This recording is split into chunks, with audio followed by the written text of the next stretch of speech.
थे वो कहीं ना कहीं सच साबित होते नजर आएंगे।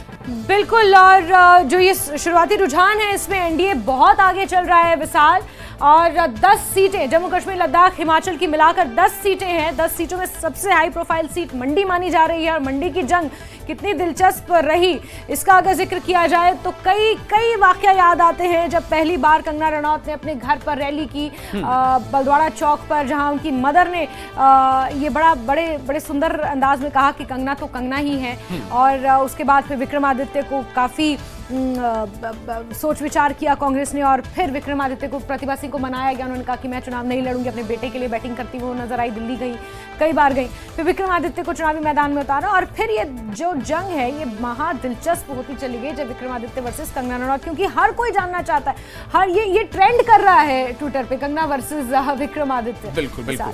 तो अभी आप देखें जो ये आपको एक टैली बता रहे हैं, हिमाचल प्रदेश में 3 सीटों पर बीजेपी लीड कर रही है और एक पर इंडिया, जो हमने विनोद सुल्तानपुर की जो सीट है शिमला सीट जो है वो।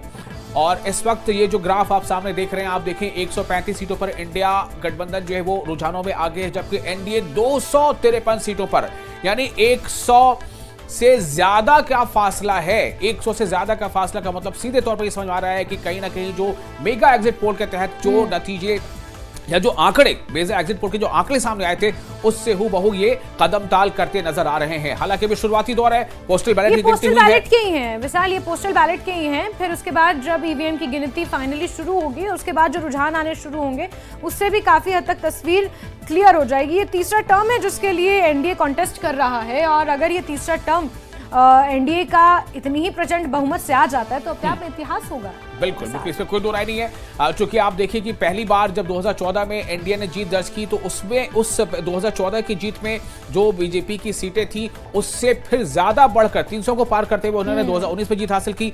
हालांकि वो जीत भी एनडीए की थी, लेकिन बीजेपी को अकेले ही 303 सीटें मिल गई थी और एनडीए का आंकड़ा तो और आगे जा रहा था। तो इस बार जो 400 पार का नारा दिया गया था उसमें यह कहा गया था कि बीजेपी 370 और एनडीए 400 पार। तो क्या बीजेपी वाकई इस बार 300 पार जा रही है? एक चीज और यहाँ पर हम डिस्कस कर लेते हैं, क्योंकि देखिए 400 पार का नारा बीजेपी ने, एनडीए ने दिया था, बीजेपी ने दिया था कि 400 पार जीतेंगे, और जो भी फिर 295 का जिक्र आया जब इंडिया अलायंस ने कहा, जब ये एग्जिट पोल के नतीजे आए तो फिर इंडिया अलायंस ने कहा कि एग्जिट पोल को खारिज किया सिरे से और कहा कि 295 इंडिया गठबंधन जीत रहा है। फिर उसके बाद वार पलटवार का सिलसिला शुरू हुआ, बयानबाजियों का सिलसिला शुरू हुआ, जहां बीजेपी खुश और उत्साहित नजर आई, तो वहीं इंडिया अलायंस को लेकर बीजेपी के कुछ नेताओं का बयान सामने आया कि अब इंडिया अलायंस ने और कांग्रेस ने ईवीएम को कोसने की तैयारी शुरू कर दी। ये हर बार होता है विशाल, जब भी नतीजे आपके पक्ष में आए तो आप ये कहते हैं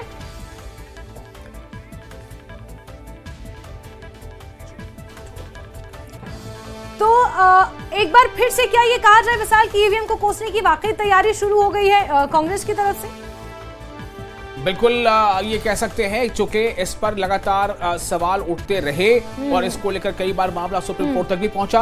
सुप्रीम कोर्ट में आपको याद होगा एक बार जो वीवीपैट की पर्ची होती है उसको मिलान का मामला सामने आया था, उसमें सुप्रीम कोर्ट ने अपनी बात कही। फिर दोबारा ये मामला आया कि ईवीएम को लेकर के कुछ चीजें हो सकती है, इसमें कुछ आप दिशा निर्देश दे, लेकिन सुप्रीम कोर्ट ने कहा कि चुनाव चल रहे हैं। तो ये प्रवृत्ति मुझे लगता है कि देखिए अगर वो अपने इस दावे में इतने सच्चे होते हैं तो भाई आपको ये चुनाव के नतीजे आने के बाद ही क्यों याद आता है? जब आप जीत जाते तो आप ये सवाल नहीं उठाते, जब आप हारते तो सवाल उठाते हैं, और या हार या जीत जब चुनाव का समय नहीं होता तब आप बिल्कुल जो है ऐसा लगता ही नहीं कि आपको ये आपके लिए ये मुद्दा है।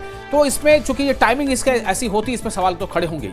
बिल्कुल, और इसी को लेकर बीजेपी ने भी कांग्रेस को घेरने की कोशिश की है। अगर पूर्व शहरी विकास मंत्री सुरेश भारद्वाज को सुने तो उन्होंने भी ये कहा कि अब जैसे जैसे रुझान आएंगे, जैसे जैसे नतीजे आने लगेंगे तो थोड़ा रुझानों में बीजेपी ने यानी एनडीए ने बहुमत हासिल कर लिया। रुझानों में की बात कर रहा हूं, रुझान की बात कर रहा हूं। बहुमत जो है वो 272 का है। 272 कोई भी पार्टी या गठबंधन ले आता है तो वो जीत जाता है, वो सरकार बना सकता है। तो रुझानों में बीजेपी या एनडीए उसने बहुमत हासिल किया है 290, और जबकि जो इंडिया ब्लॉक है वो 161 पर रुझानों में आगे चल रहा है। जैस्मिन, बिल्कुल, और ये वही ट्रेंड है जो ये एग्जिट पोल्स में नजर आया था। अगर वाकई ये ट्रेंड फॉलो होता है अंत तक, लास्ट की गिनती तक अगर ये ट्रेंड फॉलो होता है विशाल, तो फिर एग्जिट पोल जो सामने निकल कर आए थे सामने, वो कहीं ना कहीं ऑलमोस्ट सटीक साबित होंगे।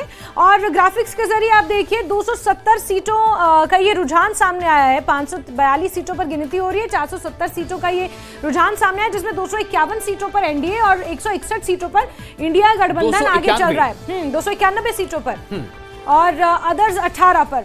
और हमारे साथ कुछ मेहमान जुड़ गए हैं विशाल। प्यार सिंह जुड़े हैं और हमारे साथ एक और मेहमान हमारे साथ जुड़ गए हैं, विजय डोगरा जी। प्यार सिंह जी और विजय डोगरा जी, बहुत बहुत स्वागत करती हूं आपका। जो रुझान सामने आ रहे हैं, प्यार सिंह जी क्या कहेंगे? 291 पर एनडीए और 161 पर इंडिया गठबंधन। आज ये वोटों की गिनती शुरू हुई है।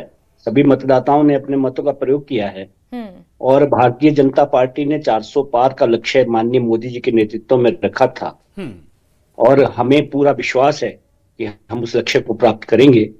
सभी मतदाताओं के और आम जनता के सहयोग से भारतीय जनता पार्टी तीसरी बार सरकार बनाएगी, ऐसा मेरा विश्वास है।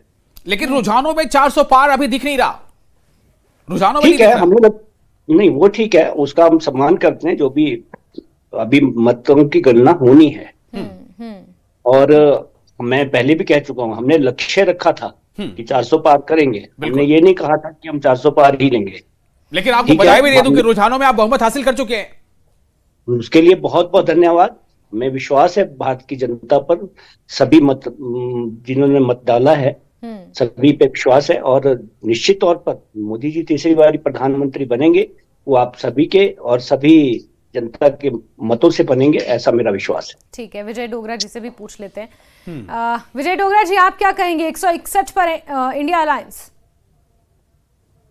मैं सबसे पहले तो देश की जनता को धन्यवाद और साधुवाद देना चाहता हूं, जिन्होंने इतने लंबे चुनावी प्रक्रिया में बड़े शिद्दत के साथ, बड़ी ईमानदारी के साथ हिस्सा लिया और छुटपुट घटनाओं को छोड़ के कोई बहुत बड़ी घटना, कोई दुर्घटना ऐसी नहीं घटी। उसके लिए मैं देश की जनता को बधाई देता हूं।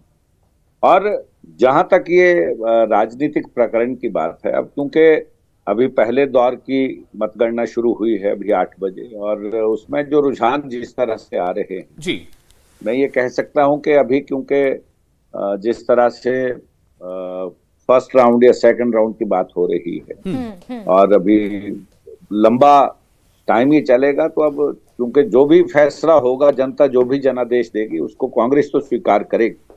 लेकिन मैं सुन रहा था कि जैसे आप कह रहे थे कि हम लोग ईवीएम पे बरसेंगे, हम लोग कुछ और करेंगे, ऐसा नहीं है। लेकिन जहां कहीं धांधलियों की बातें उठी थी, उन बातों को लेके अगर कहीं कोई बात होती है तो वो तो करना हर राजनीतिक दल का फर्ज है।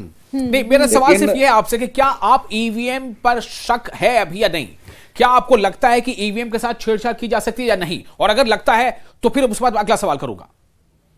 देखिए, ऐसा है अबू भाई के अभी जितना कुछ हमने आज दिन तक देखा है जी, क्योंकि जो उनके नंबर्स हैं, अब उनको जो हमारे काउंटिंग एजेंट्स हैं वो मैच करते हैं। वो इसलिए नहीं था कि कांग्रेस ईवीएम पर शक करेगी, वो इसलिए था कि जो पिछला चुनावों में होता आया है कि जब रुझान आते हैं फिर निर्णय आते हैं तो कहीं ना कहीं ये बात उठती है, इसीलिए दैट वाज वो पास्ट में जो होता आया है उसको लेकर ये टिप्पणी थी।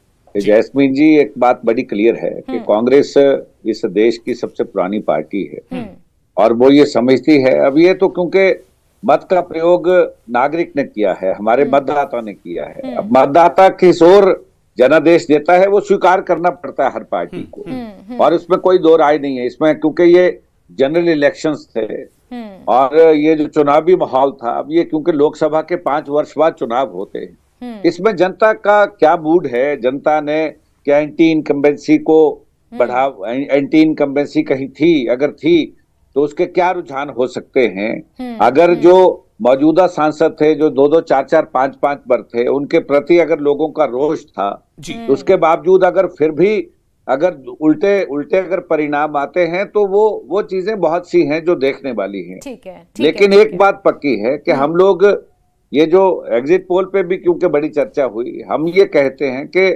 जब सारे रिजल्ट सामने आएंगे, अब जैसे आप रुझानों पे कह रहे हैं कि 200 जो बहुमत का लगभग 291 लक्ष्य है वो पार कर चुके हैं, अच्छी बात है। जिसको जनादेश मिलेगा वो इस देश में सत्ता पे काबिज प्यार सिंह होगा। जी से पूछ लेते हैं, शिमला सीट को लेकर क्या जिक्र है, क्योंकि आपने एंटी इनकम्बेंसी का जिक्र किया, तो शिमला की सीट पर विनोद सुल्तानपुरी आगे चल रहे हैं। मैं ये बता दूं आपको, प्यार सिंह जी, शिमला को लेकर क्या असमंजस बना हुआ है? सुरेश कश्यप को लेकर कहीं ना कहीं लोगों की नाराजगी थी, बीच में ये भी खबर आई थी कि शायद हेल्थ कारण के चलते, अपनी स्वास्थ्य के चलते वो चुनाव ना भी लड़े। नहीं, मुझे लगता है ये अभी जैसा डोगरा जी ने कहा कि एक प्रारंभिक चरण है और अभी काफी मतों की गिनती होनी बाकी है। सुरेश कश्यप जी बिल्कुल स्वस्थ हैं और हमें पूर्ण विश्वास है कि जनता उन्हें दूसरी बार मौका देगी और देश में भाजपा की सरकार बनने वाली है, ऐसा हमारा विश्वास है। और इसमें शिमला का भी योगदान रहेगा, ऐसा हमें पूर्ण विश्वास है। और जहां तक स्वास्थ्य की बात है, सुरेश कश्यप जी बिल्कुल स्वस्थ हैं। बीच में इस तरह की खबर आई थी, निरंतर नहीं, वो ठीक है, बीच में कुछ खबर हो सकती है और आपकी खबरों का खंडन इतनी जल्दी किया भी नहीं जा सकता। मैं सवाल करता हूं विजय जी, ये जो ये 3 सीटों पर बीजेपी की लीड, 1 सीट पर कांग्रेस की लीड, वो सीट है शिमला। क्या आपको लग रहा है कि शिमला में शायद सिलेक्शन सही था कांग्रेस का, बाकी जगहों पर शायद नहीं हो पाया? खासतौर से मैं कांगड़ा का जिक्र करूंगा। विजय डोगरा जी, देखिए, सिलेक्शन की जहां तक बात है, आनंद शर्मा एक बहुत बड़ा चेहरा रहे हैं हिंदुस्तान की राजनीति, और आनंद शर्मा का बाल्यकाल से लेके छात्र राजनीति से लेके युवा कांग्रेस तक उनका सारा जो मेल जोल था वो हिमाचल प्रदेश में जी। और ऐसा नहीं है कि कहीं ना कहीं, क्योंकि कैंडिडेट्स पे जिस तरह से अटकलें आज लगाई जाती हैं, और ये राष्ट्रीय चेहरे हैं ये लोग, और इनके आने से कांगड़ा की राजनीति गरमाई है।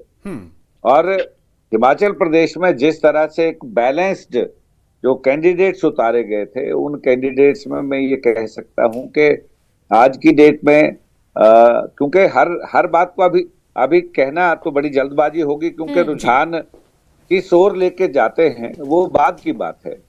लेकिन एक बात पक्की है कि जो एंटी इनकम्बेंसी है, अगर एंटी इनकम्बेंसी चुनावों के दौरान, प्रचार के दौरान अगर देखी है जी, और वो धरातल पे उतर के आती है, फिर तो ये कहा जा सकता है कि लोग जो हैं, लोगों के मन में जो भावना थी, वो लोगों ने ईवीएम पैड में बटन दबा के वो, लेकिन जो मैंने आपसे सवाल किया था उसकी एक झलक बताओ, आपको जरा सा जानकारी दे रहा हूं कि आनंद शर्मा कांगड़ा सीट से पीछे चल रहे हैं। ये इस वक्त ये रुझान है, ये रुझान की बात कर रहा हूं। आनंद शर्मा कांगड़ा सीट से पीछे चल रहे हैं, जबकि जो राजीव भारद्वाज हैं वो आगे चल रहे हैं। तो अगर ये एंटी इनकम्बेंसी वाला मामला है तो लगभग हर सीट पर इसका कुछ ना कुछ असर दिखना चाहिए था। बहरहाल, लेकिन मैं विजय डोगरा जी कुछ कहना चाह रहे हैं इसमें। जी आप बोले, मैंने आपको सिर्फ अपडेट दे दिया, ये रुझान है जी। क्योंकि अब देखिए, ऐसा है कि कांगड़ा में क्योंकि दोनों कैंडिडेट्स नए थे, दोनों कैंडिडेट्स वहां पे नए थे। अब इन दोनों की जिस तरह से इन्होंने, इनका जो चुनाव प्रचार है वो किस तरफ और किस तरह से उन्होंने धार पकड़ी है, वो डिपेंड करता है। बाकी रही बात ये कि क्योंकि आनंद शर्मा जी के ऊपर जब वो शुरू में आए तो लोगों ने कहा कि नहीं ये तो अब बड़े लंबे समय से दिल्ली थे, लेकिन जो जड़ें तो हिमाचल प्रदेश के, लेकिन जड़ें तो फिर जड़ों की, विजय डोगरा जी, अगर जड़ों की बात कर ली जाए तो जड़ें कांगड़ा में कहाँ थी? जड़ें तो शिमला में थी ना, मतलब शिमला हिमाचल प्रदेश का हिस्सा है और वो राजधानी है, और हमारे मैक्सिमम राजनेता शिमला में रहते हैं जब वो चुन के जाते हैं, और उसके बाद वो अपनी जड़ें अपने गांव से थोड़ी नहीं छोड़ देते। अब हम लोग यहाँ, हम प्रदेश के प्रवक्ता हैं, मैं हूँ चाहे प्यार सिंह जी हैं, हम लोग प्रदेश के प्रवक्ता होंगे तो क्या हम अपनी पृष्ठभूमि को छोड़ देंगे? हमें राष्ट्रीय स्तर पे कोई जिम्मेवारी मिलती है दोनों लेकिन एक जुड़ाव होता है सर। देखिए, मैं इस बात से तारुफ नहीं, विजय जी प्लीज, मैं इस बात से तारुफ नहीं रखती, लेकिन क्योंकि एक जुड़ाव होता है ना, आपका एक क्षेत्रीय कनेक्ट होता है। अब हमीरपुर की जनता से अनुराग ठाकुर जितना अच्छा कनेक्ट कर पाएंगे, शायद ऊपर लाहौल स्पीति में ना कर पाए। कंगना रनौत मंडी में जितना अच्छा मंडियाली में कर पाएगी, शायद उतना अच्छा वो ऊपर किन्नौर की जनता के साथ उस तरह से पांगी भरमौर में लोगों के साथ ना कनेक्ट कर पाए। वो एक होता है ना, तो उस से with that reference this question was। नहीं नहीं, वो आपकी बात बिल्कुल सही है। हम लोग क्योंकि हिमाचल प्रदेश में तो हर 10 से 15 किलोमीटर के बाद हमारी भाषा और बोली बदलती है। बिल्कुल। और हिमाचल प्रदेश एक ऐसा प्रदेश है जिस प्रदेश में एक सार्वभौमिक तरीके से अगर हम लोग देखें तो हिमाचल की संस्कृति में हर व्यक्ति का अपना अपना रोल है। लेकिन जब ये कहा कि ये पहाड़ी नहीं जानते हैं, और आनंद शर्मा जी ने पहाड़ी में एक इंटरव्यू देख के ये दिखा दिया कि वो पहाड़ी के साथ कनेक्ट करते हैं। विजय जी आपकी बात ही मान लिया मैंने। वैसे तो आप देखें कि प्रधानमंत्री कहां से बिलोंग करते हैं, वो वाराणसी से जी जाते हैं। जब कोई नेशनल चेहरा होता है, आनंद शर्मा जी जो कि नेशनल केंद्र की राजनीति में रहे हैं, यूनियन कैबिनेट में वो मंत्री भी रह चुके हैं। लेकिन मेरा सवाल आपसे ये है कि क्या आप इस बात को नहीं मानेंगे कि कैंडिडेचर का अनाउंसमेंट पे देर हो गई थोड़ी? मानते हैं इस बात को विजय डोगरा जी? उम्मीदवारी का ऐलान में देर हो गया, थोड़ी देर हो गई, थोड़ा और वक्त मिलना चाहिए था। ये मानेंगे आपके नहीं मानेंगे? मैं सुना नहीं क्योंकि किसी ने मेरा सवाल यह है कि आनंद शर्मा प्रत्याशी होंगे कांगड़ा से, इस बात को फाइनल करने में काफी देर कर दी कांग्रेस ने। हर सीट पर लगभग आप देखिए, मंडी में पहले मंडी किसका नाम पहले आता है, आपके जो प्रत्याशी उनका नाम काफी देर में आता है। हर सीट पर शिमला में आपके प्रत्याशी का नाम काफी देर से आता है। तो आनंद शर्मा बेशक एक सीनियर पॉलिटिशियन रहे हैं, लेकिन बीच में वो काफी आप कह सकते हैं कि डाउनफॉल में चल रहे थे, इससे इनकार नहीं है। लेकिन